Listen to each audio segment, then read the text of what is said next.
This custom component will add a rectangular or round cap plate with galvanizing holes. There are options in the component for the cap plate shape, being rectangular or round, cap plate thickness, part prefix or start number for the cap plate, the distance in from the edge of the column for the cap plate, and also welding options, so what weld type there is for the cap plate and the weld size.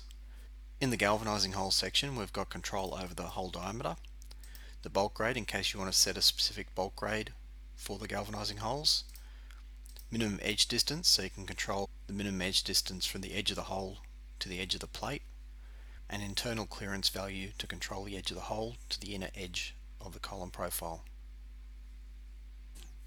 I'll demonstrate a few examples. If I close the dialog box down, I'll zoom into the RHS or rectangular hollow section, double click on the component, and I'll leave the default settings of the two hole option, click OK on that, pick on the column, and then pick on the place where I want the cap plate to go. The component will shorten the column down to suit the thickness of the cap plate. Now if I double click on the component, have a look at some of the options there, we can change again, like I said, they control the cap plate thickness, weld types, distance in from the edge, so I might want to make that flush, so I can set that to 0. Control over the hole diameter, I might make it a bigger hole or a smaller hole, edge distance control, and we have these options here. I can change to the different hole pattern that way, or to a 4-hole pattern like that.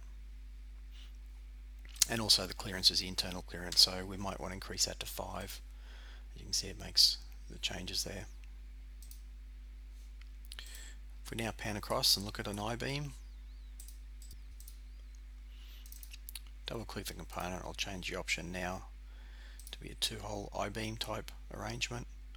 Click OK on that column, insertion point, and that's result. I can change that to the reverse pattern, or also down to a 4-hole pattern as well. Now cross to a circular hollow section. I need to set the cap plate shape to round, and I'll choose, say, a 4-hole pattern for this one. Click OK, click the column, and then click the insertion point where I want that to go. And finally, if we move across to the PFC, double click the component, switch it back to a rectangular plate, change the option to that one, apply, pick the column, and then pick the insertion point. This time it's put the holes out to that edge there. I can change that now by going back into this option and using the reverse pattern. I hope you'll find this component useful, and if you want more information or want to purchase the component, please visit my website at www.tekconservices.com.au for more details.